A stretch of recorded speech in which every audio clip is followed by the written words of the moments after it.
Sebelum kita lanjut, jangan lupa like, comment, subscribe, dan nyalakan notifikasinya agar tidak ketinggalan info terbaru lainnya. Semoga bermanfaat. Jadi pejabat gua gelap adalah di mana di sana tertulis namanya. Pejabat gua gelap adalah di mana dari sanalah dia mengumandangkan agamanya. Terus Maria berbicara dengan siapa di dalam gua itu? Maria berbicara dengan siapa di dalam Saya gua? jawab dulu, kenapa iblis dan umat iblis tidak berjunjungan kepada pejabat surga? Tanya, jawab dulu. Nggak ada konsep itu di kami, nggak ada. Nggak ada konsep itu di kami.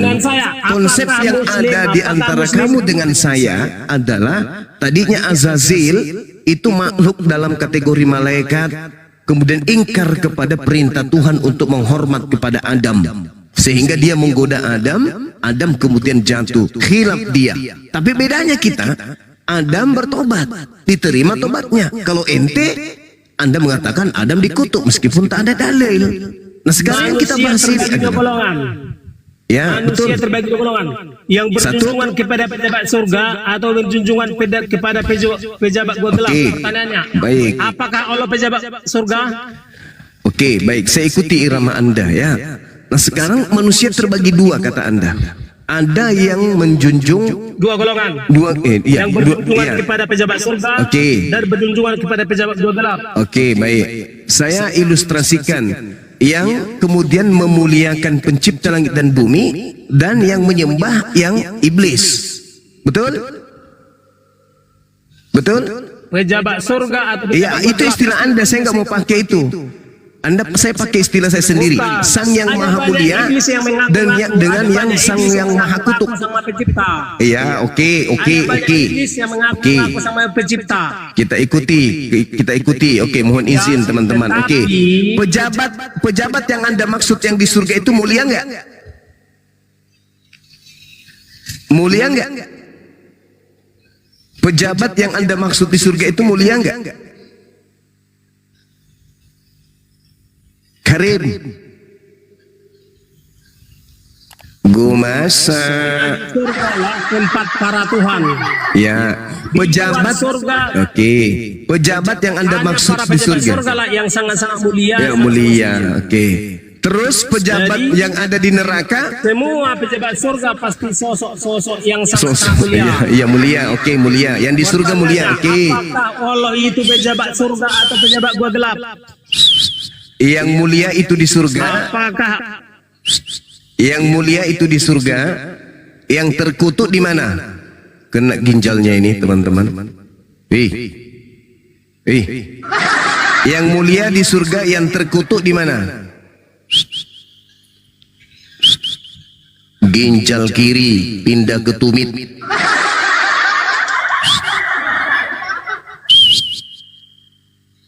Yang mulia di surga, pejabat yang terkutuk di neraka. Betul?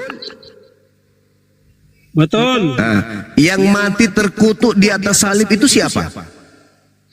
Pejabat neraka atau pejabat surga? Lihat endingnya kawan. Lihat endingnya. Memang Yesus pernah mengalami mati secara tertutup. Udah aku bilang. Lihat endingnya. Sudah aku bilang. Ginjalmu melorot sampai ke tumit. Dengar, lihat mak. Nilai segala sesuatu di titik akhirnya. Karena hasil akhir tidak pernah bohong. Hasil akhir tidak pernah bohong. Jadi Yesus memang pernah mengalami ketertutupan atau mengalami hukuman yang sangat berat. Tetapi karena dia seorang yang setia dan benar, maka diangkat menjadi salah seorang Tuhan. Baik, mari kita bandingkan Muhammad, sekali mati selamanya karena dia terkutuk selamanya. Oke, saya ikuti. Tolong tunjukkan dalilnya di mana nabiku terkutuk. Dan saya buktikan dalilnya, Tuhanmu Kristus terkutuk. Galatia 3 nomor 13. Tuhanmu mati dengan jalan kutuk. Endingnya di situ, kematian yang terkutuk.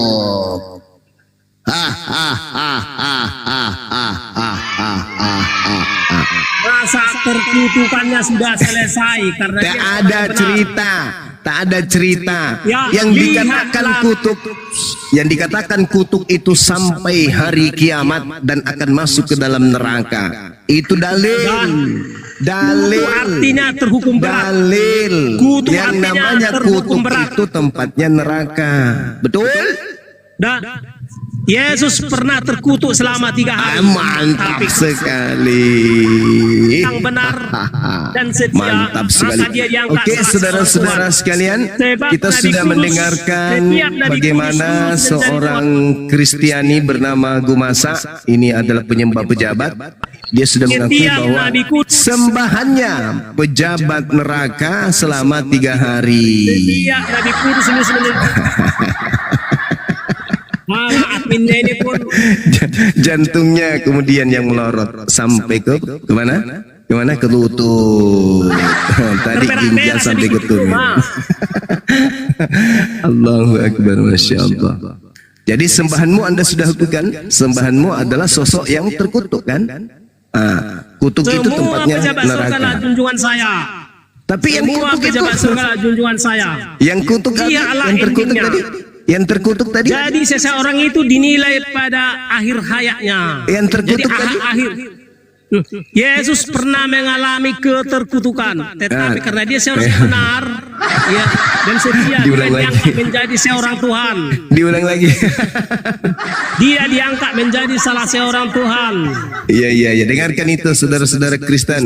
Jadi menurut Jadi, saudara Gumasa ini, guru Setiap yang besarnya mati Kristen. selamanya adalah terkutuk.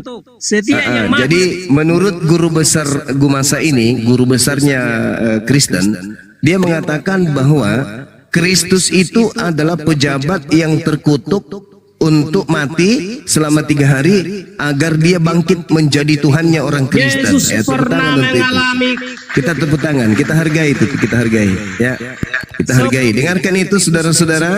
Ini guru besar Anda yang mengatakan bahwa pejabat yang disembah oleh Kristen bernama Kristus itu adalah pejabat yang pernah mati terkutuk selama 3 hari 3 malam lalu Bisa bangkit kau untuk jawabkan dituhankan. kenapa iblis dan Gitu. umat iblis tidak berjunjungan kepada pejabat surga? Masya Allah. Kenapa iblis dan umat Bang iblis Afida, tidak thank you, Bang. berjunjungan kepada pejabat surga? Ayo cuma jawab. Jawab, kenapa iblis dan umat iblis tidak berjunjungan kepada pejabat surga? Ayo jawab. Saya kasihan karena jantungnya sudah melorot sampai ke tumit, lutut, ke lutut. Tak usah kau. Ya, coba ada nggak di sini yang bisa ngajak orang ini kembali ke rumah? Kasihan kalau dia tinggal di sini, bulan-bulanan dia. Allahu Akbar, Masya Allah. Dia ngaku lah gurunda Yesus dilantik atau diangkat jadi Tuhan. Iya, kan dalilnya ada deh, Roma 14 nomor 9. Yesus kan dilantik di situ. Aduh. Untuk itulah Yesus mati agar dibangkitkan untuk menjadi Tuhan. Roma 14:9 itulah sebagai petunjuk adanya konsili.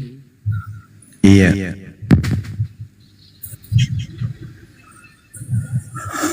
Berat teman-teman jadi Kristen ternyata. Aduh. Dilantiknya di mana? Di mana gurunda dilantiknya? Ada yang tanya. Di mana tempatnya Paulus menerima pertama kali surat Roma itu dituliskan di Roma kan? Iya. Ah. Oh, di Roma dilantik sama Paulus. Itu bahkan surat pertama kali yang ditulis Paulus untuk Iya, jemaat iya, Roma. Betul. Tapi diimani oleh orang Indonesia padahal itu surat untuk Roma. Surat itu ditulis untuk jemaat yang ada di Roma bukan yang ada di Indonesia. Harusnya kalau saya orang Jawa itu nggak bisa ya menerima surat Roma ya. Coba Bukan surat baca, Jawa. coba baca. Roma 1 coba. Oke, Coba kita dibaca. Roma 1 teman-teman ya. Iya, coba. Roma 1. Yes.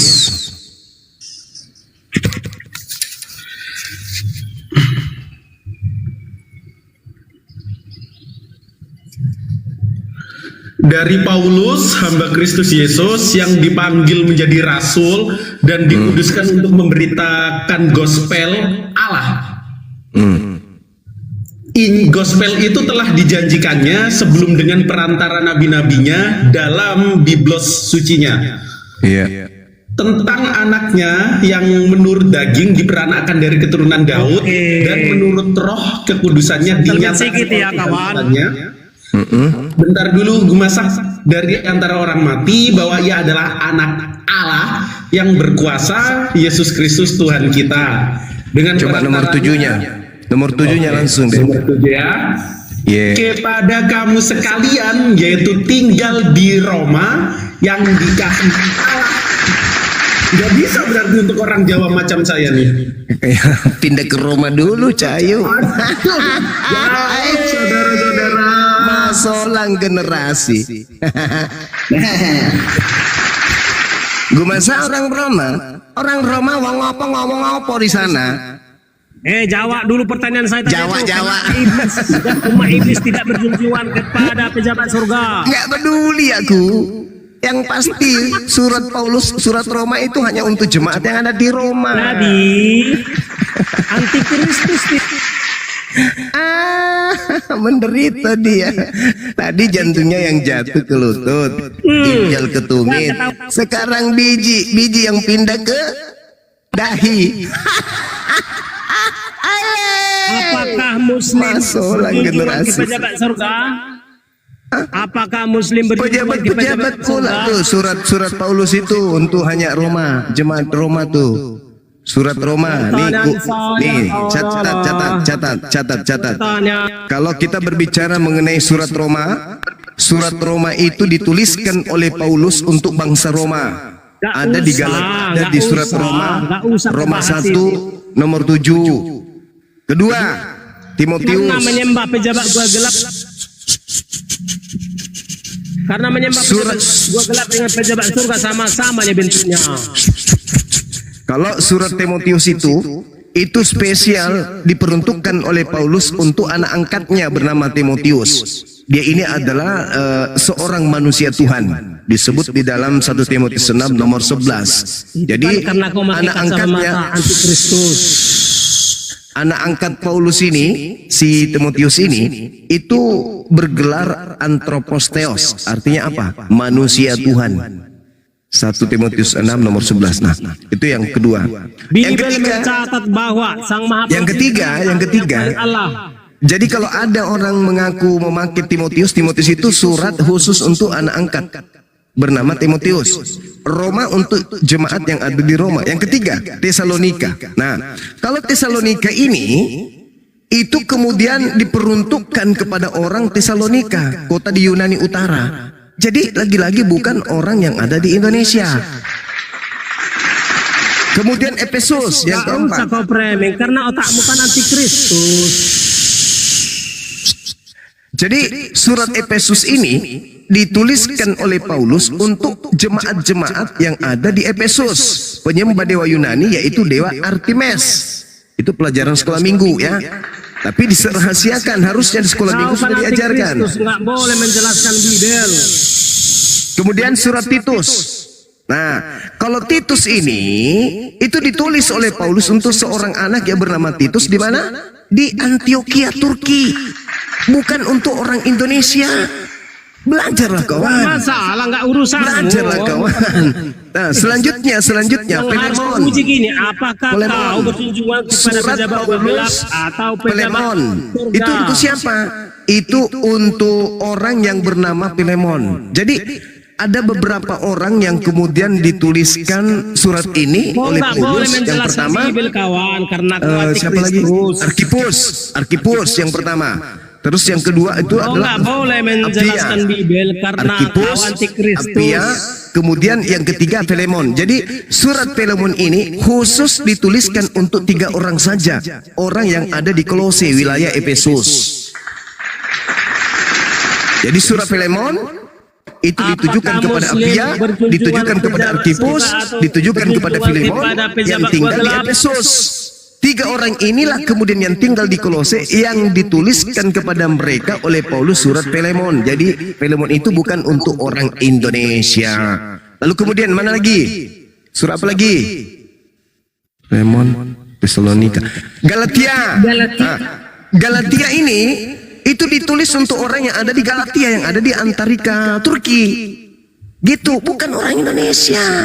Jadi ketika Paulus menulis surat Galatia, Paulus menulis surat itu untuk jemaat yang ada di Turki, di Ankara. Ankara Turki maksudnya. Pertanyaan saya jawab, kenapa iblis dan umat? Kemudian apa lagi suratnya? Apa lagi Bunda Roma? Roma sudah, Filemon sudah, Galatia sudah, Titus sudah, Efesus sudah Bang Andi. Efesus itu untuk orang-orang suci yang ada di Yunani, yaitu penyembah dewa Artemis. Apa lagi? Ibrani, Gurunda. Filipi. Kalau Filipi itu dituliskan oleh Paulus untuk orang-orang yang di Filipi, di munisipal, di Filepoi, di Yunani juga. Bukan juga orang Indonesia. Apalagi Kolose. Titus. Kalau Kolose itu ini yang tadi yang kusebutkan. Belum ya? Titus sudah. Belum. Titus sudah. Kolose belum. Kolose itu untuk orang-orang yang ada di Kolose. Di mana Kolose itu? Bukan di Kloset ya. Di mana Kolose itu? Kolose itu di kota kuno di Frigia Utara, Laodikia. Bukan di Indonesia lagi. Apalagi suratnya Paulus ini. Ibrani bukan suratnya Paulus. Sampai kemudian kuda bertelur, tidak diketahui siapa penulisnya Ibrani itu. Nenek mungkin lu menguji gue kan? Bilang aja lu. Iya kan? Maaf Gurunda. Apalagi suratnya? Jawab, kenapa iblis dan semua iblis tidak berjumpa? Korintus itu dituliskan untuk jemaat yang ada di Korintia tengah. Di mana? Di Yunani juga. Di Korintia tengah selatan. Bukan juga Indonesia.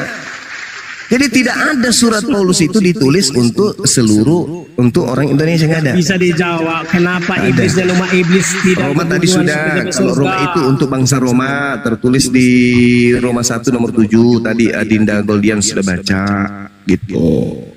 Ya tidak ada surat Tapi enak ya jadi Timotius anak angkatnya Paulus dikirimin Kalau surat. Filemon itu Bunda dicatat ya, Filemon itu ditulis Paulus untuk 3 manusia. Pertama Arkhipus, kedua Apia, ketiga Filemon. Di mana mereka ini? Orang-orang yang ada di Kolose, wilayah Efesus, Yunani juga. Bukan juga untuk Indonesia. Terus kau dong pala. Kecil suaranya apa. Kalau kau tidak berjunjungan kepada pejabat surga, maka kau sedang berjunjungan bagaimana dengan tahun penulisnya? Catat tahun penulisan surat-surat Bapak Paulus. Timotius itu ditulis tahun 64 sampai 65. Kemudian Roma ditulis tahun 55 sampai 57. Korintus ditulis tahun 55 sampai 57 juga. Kalau Filipi ya, fiksi ya, kalian 60 sampai tahun 62. Kolose sama 60 62. Galatia ditulis tahun 55 57 sama dengan Korintus dan Roma. Kemudian Filemon sama dengan Filipi 60 sampai 62. Titus ditulis tahun 64 sampai 65. Kalau Efesus sama juga tahun 60 62. Tesalonika ini yang pertama ditulis oleh Paulus dibandingkan Galatia.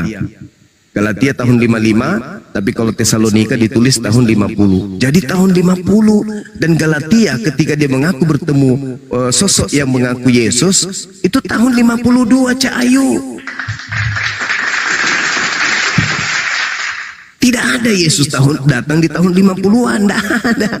Yesus terangkat ke langit tahun 33 Cak Ayu. Kepada siapakah Muslim berjunjungan? Kepada siapakah Muslim berjunjungan? Yesus terangkat ke langit itu tahun 33. Paulus menulis surat mengaku bertemu Yesus tahun 50-an. 52. Jadi yang datang itu Yesus. Kalau yang Yesus datang kepada Paulus, kiamatlah sudah tahun 52. Terlalu. Jadi Yesus bisa hadir di mana-mana kapan saja karena Yesuslah Iya, sama seperti setan kan? Setan bisa hadir di mana saja kan? Iya. Setan itu adalah yang bersarang di gua gelap. Setan, Berarti yang ditemui Maria. setan atau iblis. Berarti yang ditemui Maria. Soal kemampuannya sama Berarti yang para ditemui pejabat Maria. surga. Dah? Apakah kamu Setan. melihat di mana mayat Tuhan kami Yesus? Jadi para pejabat Malaikat itu berkata, siapa yang engkau cari?